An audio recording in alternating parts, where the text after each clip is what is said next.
Hey guys, so example number 1, week 5, confidence intervals of means. So our first example is that Ashton and Olivia wanted to know if generic chocolate chip cookies have as many chocolate chips as name brand chocolate chip cookies on average. To investigate, they randomly selected 10 bags of Chips Ahoy cookies and 10 bags of Great Value cookies and randomly selected one from each bag. Then they carefully broke apart each cookie and counted the number of chocolate chips in each. Here are the results. So we want to conduct a 99% confidence interval for mu sub 1 minus mu sub 2. Assume all conditions are met. So if we look right here, you can kind of see the difference between the two bags. So the first one that they open, Great Value had 22 chocolate chips, whereas Chips Ahoy had 17. The second bag, it looked like Great Value won. Third bag, I guess Chips Ahoy won pretty significantly.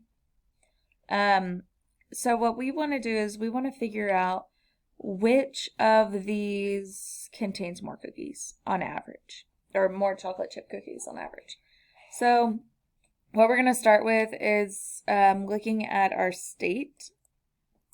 So the state is always going to be that that there is no difference in the means. So if you were to subtract the two averages, you would get 0. The alternative, it says in the problem, right, well, it doesn't. We're just looking for the difference, so we're going to say not equal to 0. So now we need to figure out all of the good information. We need to figure out what is n sub 1, what's n sub 2, what's the sample size, what's the mean, what's the standard deviations. So you can either put this into a fancy calculator or you can look at the given information right here because it tells you the sample size of the first one, mean, standard deviation. So our sample sizes are 10. The sample mean, x bar, is 18.4. X bar sub 2 for the second set of data is 19.4. Your standard deviation for the first set of data is 1.78, and your standard deviation for the second set of data is 3.6. We also know that our confidence level is 99%. That was given to us in the problem. What we need to figure out is what is T star. In order to figure out T star, we have to figure out the degree of freedom. So we know that the degree of freedom is n minus 1. Now, from the notes in the last video, we said that you need to use the smaller sample size because you have two n's. You have n equals 10 and you have n equals 10. Sometimes those are going to be different numbers because not all of the data is perfect. So in this case, the smaller number is 10. So 10 minus 1 gives you a degree of freedom of 9. So we have 9 as our degree of freedom and our confidence level is 99. So then what we're going to do is we're going to go and look at table B. So in table B, there we go. In table B, I went ahead and did this earlier. We have our confidence level here at the bottom. And over on the left side, this is our degree of freedom. So whenever you go over and down, you end up with a cross point at 3.25. So our T star is 3.250. You really don't need that 0, but yeah, it's not hurting anyone. So now we need to plan. In our plan section, we need to figure out, is it random? So we look in the problem and it says right here they randomly selected. So yeah, it's random. Then we need to determine, is the sample size greater than 30? Sample sizes are 10, so no. Does the problem say so? Yeah. So the problem says so. So then it is normal by the central limit theorem. So we get to move on.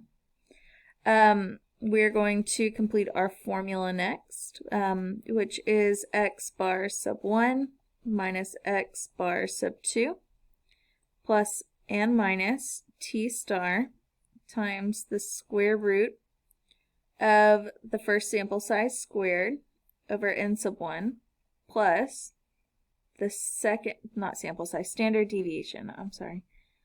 And so we're going to plug all this in and we're going to get two separate numbers. So let's go ahead and do that.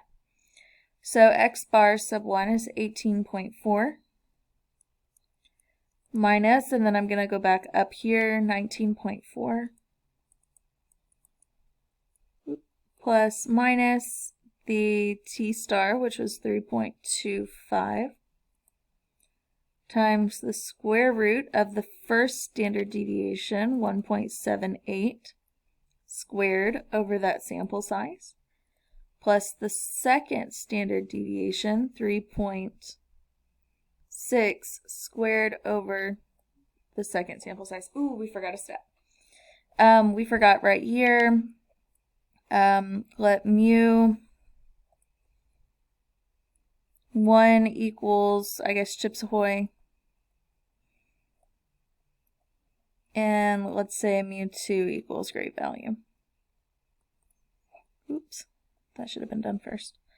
So then we're going to go ahead and jump back to this problem, and we want to figure out what are the two numbers, what's the minus 1, and what's the plus 1.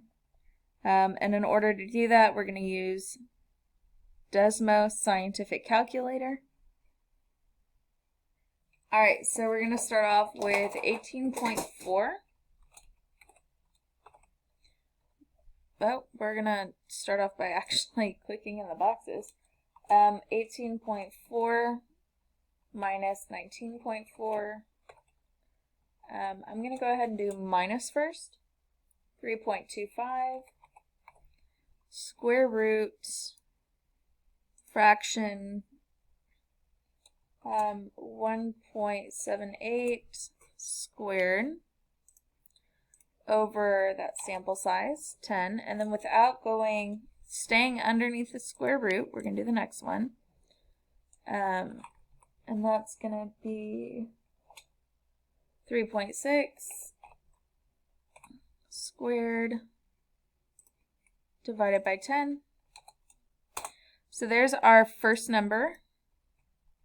And we need to get our second number. So we're going to change this minus sign to a plus sign. And there we have it. We got negative 5.12 and positive 3.12. Negative 5.12.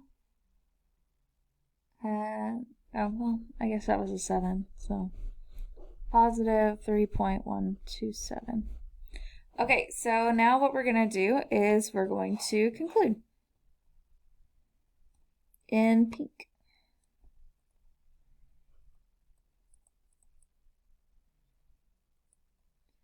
Okay, so we've got our interval. We need to pretty much just fill in the blanks. So, let's see. We are, how confident are we? I believe it was 99%. That the interval from, we have negative 5.13, I guess, to 3.13 represents the true average of all chocolate chips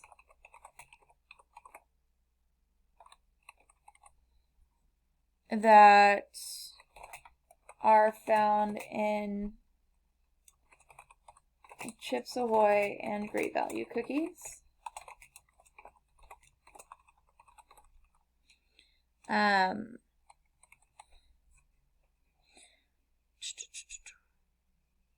And the interval suggests that. Okay, so we have negative 5.13.